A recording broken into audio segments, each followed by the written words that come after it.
افغان او سریلانکا لوبډلو پرتله رمیز راجا وایي افغان لوبډله ترې ښه او پیاوړې ده. سلام او مینه دوستانو، په یوې بلې نوې او په زړه پورې ویډیو کې درته ښه راغلاست وایم. که چیرته ستاسو دغه ویډیو خوښه شوې وي له نورو دوستانو سره یې شریکه کړئ، او که چیرته زموږ چینل سره نوي یوځای شوي یاست دغه چینل در سره سبسکرایب کړئ او په څنګ کې ورسره د بیل نشان ووهئ ترڅو زموږ د راتلونکو ویډیوګانو په باره کې خبر درکړل شي. موږ هره ورځ تاسو ته د کرکټ نوي او تازه مطالب خپروو. د پاکستاني لوبډلې پخوانی لوبغاړی او د کرکټ اوسنی مبصر رمیز راجا د نړیوال جام لپاره د افغانستان او سریلانکا کرکټ لوبډلې پرتله کړي دي چې افغان لوبډلې نسبت سریلانکا ته ښه بللې. رمیز راجا په خپل یوټیوب چینل کې داسې وایي چې سریلانکا یو ملنګه او بل میتیوز لري چې ښې تجربې لري، او دا هم معلومه نه ده چې دوی دواړه به څومره په زړه پورې تمام شي.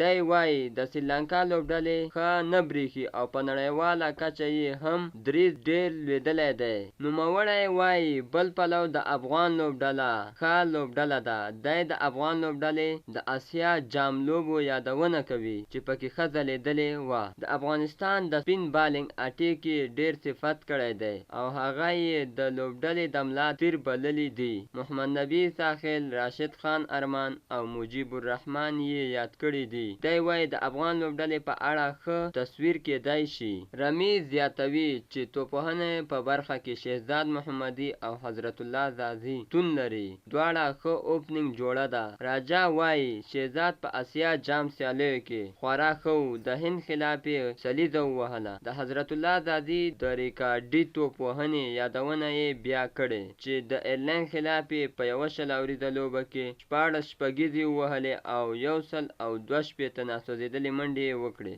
د کرکټ مبصر راجا وایي حضرت الله زازي خورا ښه هیټر دی. ملګرو، راجا وایي د افغان لوبډلې هغه ستونزه هم په حل کېدو ده چې کرکټ ماهرینو به ویل چې افغان لوبډله ښه توپوهنه نشي کولی. رمیز وایي د پاس بالینګ په برخه کې لږ ستونزه شته. ګلبدین او حمید حسن هم په توپ اچونه کې دي. ګلبدین نه په نوي توپ ښه توپ اچونه کوي او حمید حسن بیا 3 کاله وروسته یو ځل بیا راغی چې منځنۍ برخه کې توپ اچونه کوي او په سوینګ بالینګ باندې وکټ یې وغورځوي. راجا وایي له حمید حسن سره یو ملګرو راجا وایي له حمید سره یو ښه جوړه باید موجوده وي او دولت زدران یا هم آفتاب عالم دا تشه ډکولی شي. ملګرو، رمیز راجا په ټوله کې افغان لوبډله یوه په زړه پورې او مناسبه یاده کړې او نسبت سریلانکا ته یې د افغانستان د بریا چانس زیات ګڼلی دی. تر بلې ویډیو د الله په امان ښه وخت ولرئ.